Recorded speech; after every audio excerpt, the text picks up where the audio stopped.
Attorney General's Office, U.S. State's Attorney, U.S. State Police, District 17 and District 5. Some of the information received was how an investigation proceeds. If there was any evidence of a crime, a municipality or a place of business would turn the evidence over to the law enforcement agency, such as local, county, or state police.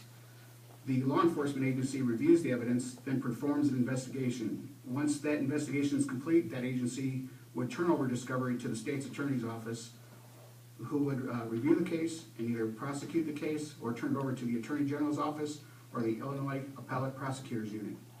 I believe the testimonies and evidence we received during the November 8th, 2013 closed session was sufficient enough to forward the case to local law enforcement.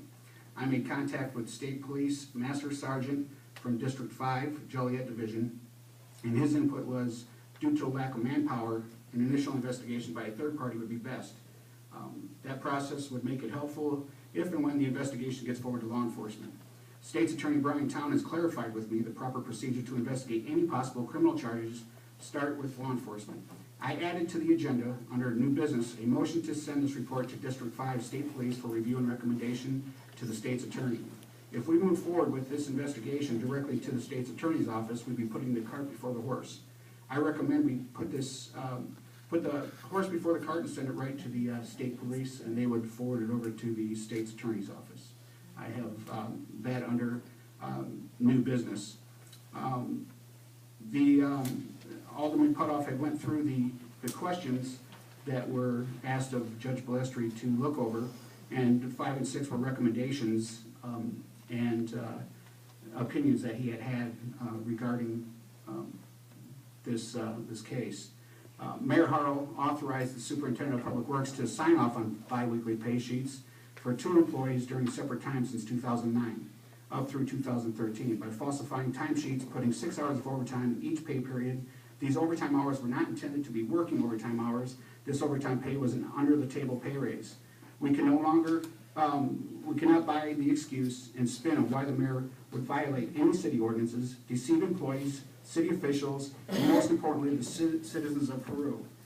The mayor's duty is to see that all sections of this code and provisions of other city ordinances are enforced, respected, and observed. Mayor Harrell knew this was wrong. Mayor Harrell knew pay raises have a process which consists of going through the collective bargaining unit and with any final approval going through the full city council according to city ordinances. Mayor Harrell knew in 2010 we were under a citywide wage freeze. Employees were held back from receiving cost of living wages due to this wage freeze. Mayor Harrell had many opportunities to fix this under-the-table pay raise. If he would have been responsible enough to do so, most importantly, honest enough not to do it in the first place, we would not be here today and not have generated nearly $10,000 in fees. Because of Mayor Harrell's irresponsible decisions, the entire city is paying the consequence. We have hundreds of taxpayer dollars invested into this. We have many stressed employees, low morale, and sad to say, in my opinion, a very good reason we had lost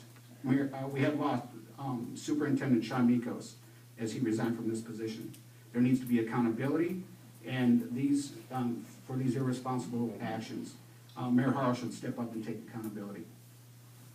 So going to the motion that's on the floor, I really think that we should wait to move this over to the state police for a further investigation.